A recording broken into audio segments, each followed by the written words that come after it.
അപ്പോൾ ഇന്ന് നമ്മൾ പോകുന്നത് മലപ്പുറം ജില്ലയിലെ കൊണ്ടോട്ടിക്കടുത്തുള്ള അല്ലെങ്കിൽ ഊരകം പഞ്ചായത്തിൽ പെടുന്ന ഊരകം മല അല്ലെങ്കിൽ തിരുവോണമല അറിയപ്പെടുന്ന ഒരു ചെറിയ മലൻ്റെ മുകളിലേക്കാണ്. അപ്പോൾ അവിടെ ചെന്ന് സൺസെറ്റ് കാണാനാണ് പ്ലാന്. സമയം ഇപ്പോൾ ഓൾറെഡി 4:45 അപ്പോൾ നമുക്ക് സൺസെറ്റ് ആകുമ്പോൾ തന്നെ മുകളിലെത്താൻ നോക്കണം. അപ്പോൾ ഞാനിപ്പോൾ നിൽക്കുന്നത് തിരുവോണമലയിലെ ബേസിലാണ്. അപ്പോൾ അതിൻ്റെ ഇവിടെ തൊട്ട് മുന്നിലായിട്ട് വെട്ടിക്കാട്ട് ഒരു എസ്റ്റേറ്റ് ഉണ്ട്. അപ്പോൾ അതുവരെ നമുക്ക് വണ്ടിയിൽ വരാൻ പറ്റും. എൻ്റെ ബൈക്കോടെ പുറകിൽ പാർക്ക് ചെയ്തു. ഇനി ഇവിടുന്ന് നടന്നു തുടങ്ങുകയാണ്. മലപ്പുറം ജില്ലയിലെ കൃഷ്ണമംഗലം, ഊരകം എന്നീ 2 പഞ്ചായത്തുകളുടെ അതിർത്തിയിലാണ് തിരുവോണമല സ്ഥിതി ചെയ്യുന്നത്. ഊരകമല, തിരുവർച്ചനമല എന്നീ 2 പേരിലും ഈ മല അറിയപ്പെടുന്നു. സമുദ്രനിരപ്പിൽ നിന്ന് 2000-ഓളം അടി ഉയരത്തിൽ അങ്ങനെ തല ഉയർത്തി നിൽക്കുന്ന ഊരകമല മലപ്പുറം ജില്ലയിലെ ഉയരം കൂടിയ പ്രദേശങ്ങളിൽ ഒന്നാണ്. 2000 വർഷത്തോളം പഴക്കമുള്ള ക്ഷേത്രമാണ് തിരുവോണമലയിലെ പ്രധാന ആകർഷണം. ഏത് സമയത്തും കോടമഞ്ഞു മൂടുന്ന ഈ മലമുകളിൽ നിന്ന് കരിപ്പൂർ എയർപോർട്ടും അവിടെ വിമാനം ഇറങ്ങുന്നതും പൊങ്ങുന്നതും വ്യക്തമായി കാണാം.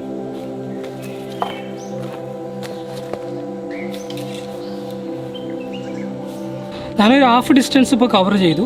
പോകുന്ന വഴിയിൽ ചെറിയൊരു മുളക്കൂട്ടുണ്ട്. അപ്പോൾ അതിൻ്റെ സൈഡിൽ നമുക്ക് തണലെത്തി ഇരിക്കാനൊക്കെ പറ്റും. പിന്നെ ഇതിന് മാക്സിമം ഡിസ്റ്റൻസ്, അതായത് താഴത്തുനിന്ന് ഇതിന് മുകളിൽ വരെ ഡിസ്റ്റൻസ് വരുന്നത് 1 കിലോമീറ്റർ അല്ലെങ്കിൽ അതിൽ കുറവ് മാത്രമേ ഉള്ളൂ. ഇപ്പോൾ ഏകദേശം ഒരു ഹാഫ് ഡിസ്റ്റൻസ് കവർ ചെയ്തിട്ടുണ്ട്. ഒരു മഴ പെയ്ത് തോർന്നാൽ കോടമഞ്ഞ് ചേക്കേറുന്ന വഴിയാണിത്. ഈ വഴിയിലൂടെ പക്ഷികളുടെ കളകളാരവം കേട്ട് ഒരു 20 മിനിറ്റ് ചെങ്കുത്തായ കയറ്റം കയറിയാൽ മലമുകളിലെത്താം. മുകളിലെത്തുന്ന സഞ്ചാരികളെ സ്വാഗതം ചെയ്ത് പുരാതന ക്ഷേത്രവും തൊട്ടുമുകളിലായി പുതുതായി നിർമ്മിച്ച മറ്റൊരു ക്ഷേത്രവും എയർപോർട്ടിന്റെ സിഗ്നൽ സിസ്റ്റവും കാണാം.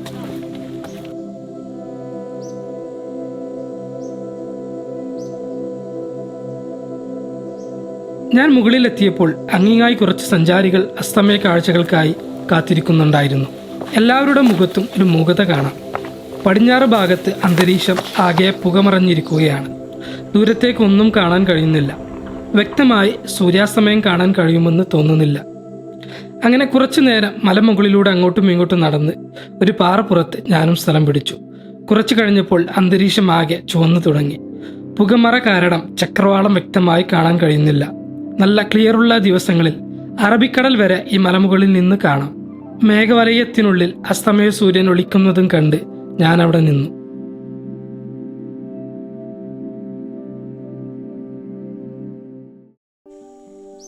രണ്ട് ദിവസങ്ങൾക്ക് ശേഷം ഒരു പ്രഭാതം.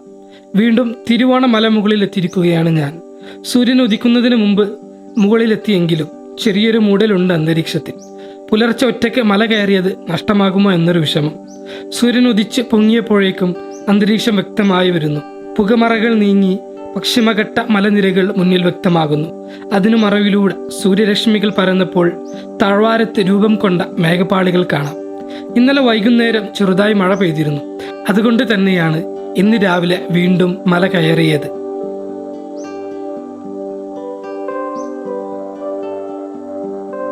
മലപ്പുറം ജില്ലയിലെ ഏറ്റവും ഉയരം കൂടിയ ഭാഗങ്ങളിലൊന്നായ ഈ തിരുവോണമല അരിമ്പ്ര മലനിരകളുടെ ഭാഗമാണ്.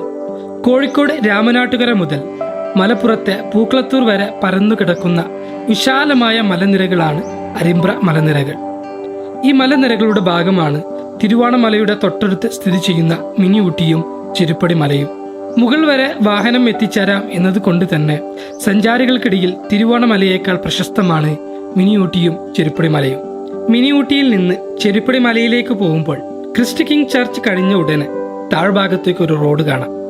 അതിലൂടെ ഇറങ്ങിയാൽ ആദ്യത്തെ വളവിലെ ചെറിയ മണ്ണിട്ട റോഡിലൂടെ ഒരു 200 മീറ്റർ വന്നാൽ തിരുവോണമല ട്രെക്കിംഗ് തുടങ്ങുന്ന ഭാഗത്തെത്താം. സമുദ്രനിരപ്പിൽ നിന്ന് 1300 അടി ഉയരത്തിൽ കണ്ണമംഗലം പഞ്ചായത്തിലാണ് ചെരുപ്പടി മല സ്ഥിതി ചെയ്യുന്നത്. തൊട്ടടുത്തുള്ള മൊറയൂർ പഞ്ചായത്തിലാണ് മിനി ഊട്ടി സ്ഥിതി ചെയ്യുന്നത്. 1050 അടിയാണ് മിനി ഊട്ടിയുടെ ഉയരം. എന്നാൽ 2200ഓളം അടി ഉയരമുള്ള തിരുവോണമലയെ സഞ്ചാരികളും അധികൃതരും മറന്നുകൊണ്ടിരിക്കുന്നു. അത്രയും ദയനീയമാണ് ഇന്ന് തിരുവോണമലയിലെ ശേഷിപ്പുകളും മുകളിൽ നിന്നുള്ള കാഴ്ചകളും. അരിമ്പ്ര മലനിരകൾ ഇന്ന് മിനി ഊട്ടിയിലേക്ക് ചുരുങ്ങിക്കൊണ്ടിരിക്കുന്നു. സൂര്യൻ ഉദിച്ച് പൊങ്ങുന്നതിന് മുമ്പ് തന്നെ താഴെ കോറികളിൽ പണി തുടങ്ങിയിട്ടുണ്ട്. ചെറുതും വലുതുമായ നിരവധി കോറികളാണ് ഇന്ന് അരിമ്പ്ര മലകളിൽ പ്രവർത്തിക്കുന്നത്. ലൈസൻസ് ഇല്ലാതെ പ്രവർത്തിക്കുന്ന പല കോറികളും ഇക്കൂട്ടത്തിലുണ്ട്. ജനവാസ കേന്ദ്രങ്ങളിൽ പ്രവർത്തിക്കുന്ന ഈ കോറികളുടെ പ്രവർത്തനം വലിയ ദുരന്തത്തെയാണ് വിളിച്ചുകൂട്ടുന്നത്. മഴയൊന്ന് ശക്തമായി പെയ്താൽ ഉരുൾപൊട്ടലും മണ്ണിടിച്ചിലും ഉണ്ടാകുമോ എന്ന ആശങ്കയിലാണ് പരിസരവാസികൾ. പാറ പൊട്ടിക്കുന്നതിനു വേണ്ടിയുള്ള സ്ഫോടനം ഇന്ന് ഊരകം മലയെയും ചുറ്റുപാടിനെയും മലിനമാക്കിയിരിക്കുന്നു. ഇങ്ങോട്ടുള്ള വഴികളെല്ലാം പൊടിയിൽ കുളിച്ചിരിക്കുകയാണ്. മഴ തോർന്നാൽ നിലക്കാത്ത നീർച്ചാലുകൾ ഒഴുകിയിരുന്ന ഊരകം മലയുടെ ഇന്നത്തെ അവസ്ഥ ഇതാണ്. ഏതു മുക്കിലും മൂലയിലും കോറികൾ മാത്രം. ഇന്നലെ രാത്രി തന്നെ ഇവിടെ എത്തി ക്യാമ്പ് ചെയ്തവരാണിത്. Vengara D club off road group അംഗങ്ങൾ.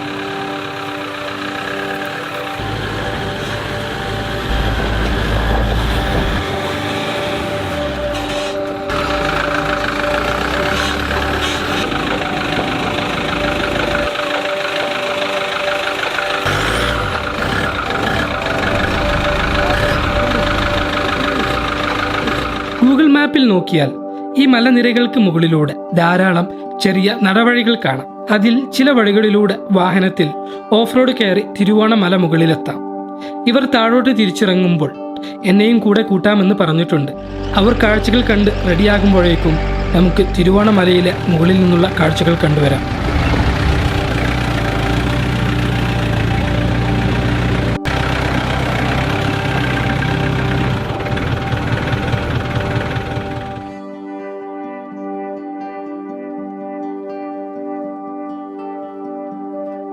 മലയുടെ ഏറ്റവും മുകളിൽ നടുവിലായി എയർ ട്രാഫിക് സിഗ്നൽ സിസ്റ്റം കാണാം.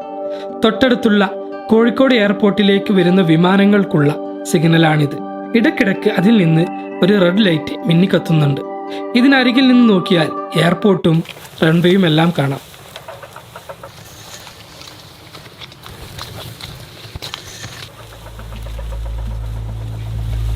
സിഗ്നലിൽ കുറച്ച് താഴെയായി പുതുതായി നിർമ്മിച്ച ഒരു ക്ഷേത്രം കാണാം.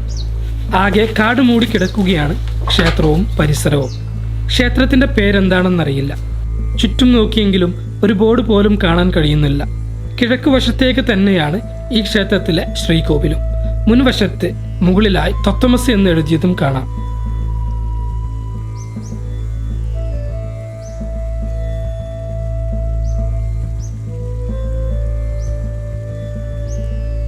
ചെറിയ കൊത്തുപണികളെല്ലാം ഉണ്ട് ക്ഷേത്ര ചുമരുകളിലും ഭിത്തികളിലും. കല്ലിൽ കൊത്തിയെടുത്ത ശില്പങ്ങൾ ഉപേക്ഷിച്ച നിലയിൽ ക്ഷേത്രത്തിന് ഒരു വശത്ത് കാണാം.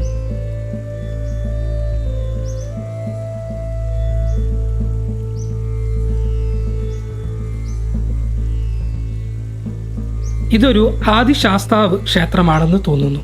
ക്ഷേത്രത്തിനകത്ത് ശ്രീകോവിലിലെ കാഴ്ചകളാണിത്. ഒരു ശില്പവും കുറച്ച് വിളക്കുകളും. ഈ അടുത്ത് ഇവിടെ പൂജ നടന്നതിന്റെ ഒരു ലക്ഷണമൊന്നും കാണുന്നില്ല. ഇടക്കാലത്ത് എന്നോ പാതി വഴിയെ നിന്ന് പോയ പുനരുദ്ധാരണ പ്രവർത്തനങ്ങൾ. ആകെ കാട് മൂടി കിടക്കുന്നതിനാൽ മറ്റൊന്നും കാണാനാകുന്നില്ല. ക്ഷേത്രത്തിനു പുറത്തിറങ്ങി നോക്കിയപ്പോൾ കിഴക്കുഭാഗത്ത് താഴ്വാരത്ത് ഇപ്പോഴും മേഘങ്ങൾ കാണാം. മറുവശത്തേക്കാൾ ഈ ഭാഗത്താണ് കൂടുതൽ കോട ഇറങ്ങിയിരിക്കുന്നത്.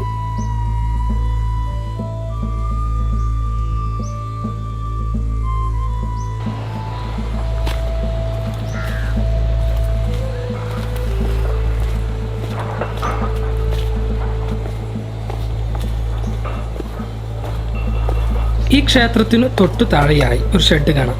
അമ്പലത്തിൽ പൂജയും മറ്റു പരിപാടികളും നടക്കുമ്പോൾ ഉപയോഗിക്കുന്നതാകാം ഈ ഷെഡ്. പക്ഷെ ഇന്ന് ആകെ വൃത്തികേടായി കിടക്കുകയാണ് ഇതിനകം. കത്തിക്കരിഞ്ഞ ഗ്രന്ഥങ്ങൾ, പൊട്ടിയ കസേരകൾ, ധാരാളം ശ്രീ ശങ്കരനാരായണ സഹസ്രനാമ സ്തോത്രങ്ങൾ പൊടി പിടിച്ചു കിടക്കുന്നു. ഇവിടെ വരുന്ന സഞ്ചാരികളാണോ ഇങ്ങനെ ഇതൊക്കെ നശിപ്പിച്ചതെന്ന് അറിയില്ല. ഇതെല്ലാം സൂക്ഷിച്ചു വെക്കാതെ ഇങ്ങനെ ഇവിടെ ഉപേക്ഷിച്ചു പോയവർ ഉത്തരവാദികൾ തന്നെ.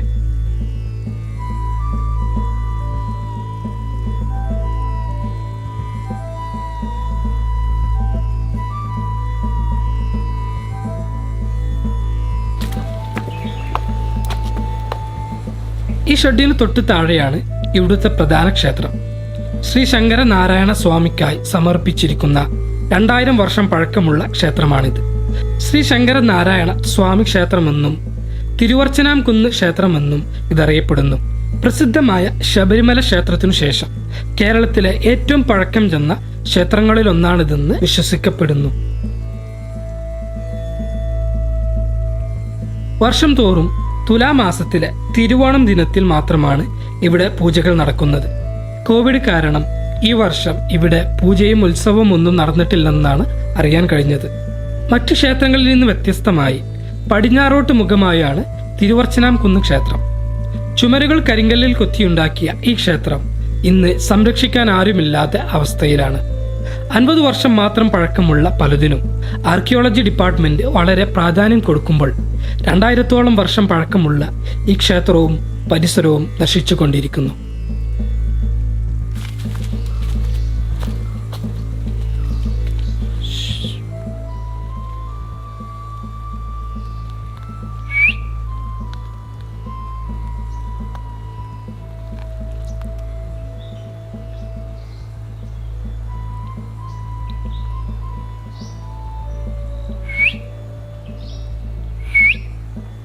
ടെമ്പിളിൻ്റെ ഭാഗത്ത് നിന്ന് കുറച്ച് ദൂരം മുന്നോട്ട് പോയി, അതായത് നമ്മൾ കയറി വന്ന ഭാഗത്തിൻ്റെ ഓപ്പോസിറ്റ് സൈഡിലേക്ക് അവിടെ ചെറിയൊരു ഓഫ് റോഡ് വഴി കണ്ടു. അപ്പോൾ അതിലൂടെ കുറച്ച് ദൂരം താഴത്തോട്ട് ഇറങ്ങി. അപ്പോൾ ഈ ഭാഗത്തൊക്കെ നല്ല കാടാണ്, നല്ല മരങ്ങൾ, വലിയ വലിയ മരങ്ങളും അതുപോലെ തന്നെ ഫുൾ വള്ളിപ്പടർപ്പാണ് ഇവിടെ നിന്നൊക്കെ കാണാൻ പറ്റുന്നുണ്ട്. അതുപോലെ ധാരാളം പക്ഷികളെ, ഡിഫറെൻറ്റ് ടൈപ്പ് പക്ഷികളെ കോൾ ഇവിടെ നിന്ന് കേൾക്കാൻ പറ്റുന്നുണ്ട്. പക്ഷികളെ ഏതാണെന്ന് എനിക്ക് തിരിച്ചറിയാൻ കഴിയില്ല, അത്ര ആ ഏരിയയിൽ കൂടുതൽ വിവരമൊന്നുമില്ല. പിന്നെ ഒന്ന് പഠിക്കണമെന്നുണ്ട് പക്ഷികളെ കുറിച്ചും അതുപോലെ തന്നെ അവരെ കോളിനെ കുറിച്ചൊക്കെ ഒന്ന് ശരിക്കൊന്ന് പഠിക്കണമെന്നുണ്ട്. കാരണം നമ്മൾ ട്രെക്കിങ്ങിനൊക്കെ പോകുന്ന സമയത്തൊക്കെ വഴിയിൽ വെച്ച് ധാരാളം പക്ഷികളെ സൗണ്ടൊക്കെ കേൾക്കാറുണ്ടല്ലോ. അതുപോലെ തന്നെ പിന്നെ കോറിയിൽ നിന്ന് വരുന്ന സൗണ്ട് ചെറിയൊരു പ്രോബ്ലം ഉണ്ട്, അതൊന്നും ശരിക്കും മനസ്സിലാവുന്നില്ല പക്ഷികളെ ഏതൊക്കെയാന്ന്.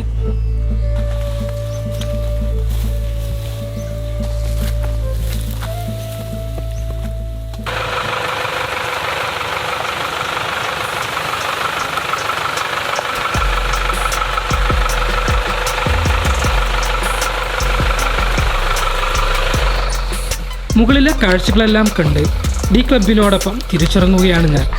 ആദ്യത്തെ ഭാഗം വലിയ ടാസ്കില്ല, പുൽത്തകിടുകൾ നിറഞ്ഞ വഴികൾ.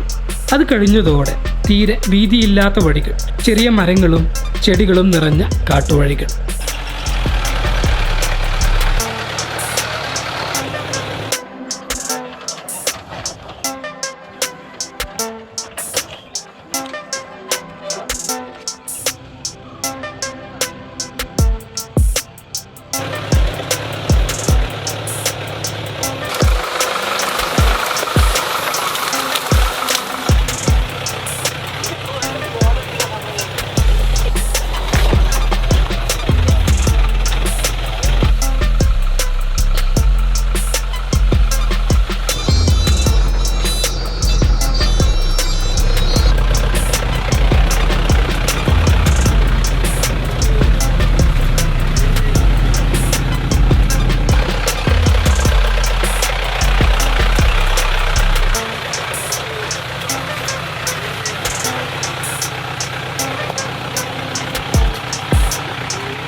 മണ്ണിനെ നിഴലും കിട്ടില്ല.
അപ്പോൾ ഞങ്ങൾ തിരിച്ച് താഴെത്താനായി. റോഡ് കുറച്ചും കൂടി പോയാൽ ചേരൂരെത്തും. അപ്പോൾ ഡി ക്ലബ്ബ് ടീംസ് ഇവിടുന്ന് താഴത്തോട്ട് പോവാണ്. ഞാൻ തിരിച്ച് മുകളിലേക്ക് തന്നെ പോകും. അപ്പോൾ എല്ലാവർക്കും വീഡിയോ ഇഷ്ടപ്പെട്ടു എന്ന് കരുതുന്നു. ഡി ക്ലബ്സിന് പ്രത്യേക താങ്ക്സ്. ബൈ.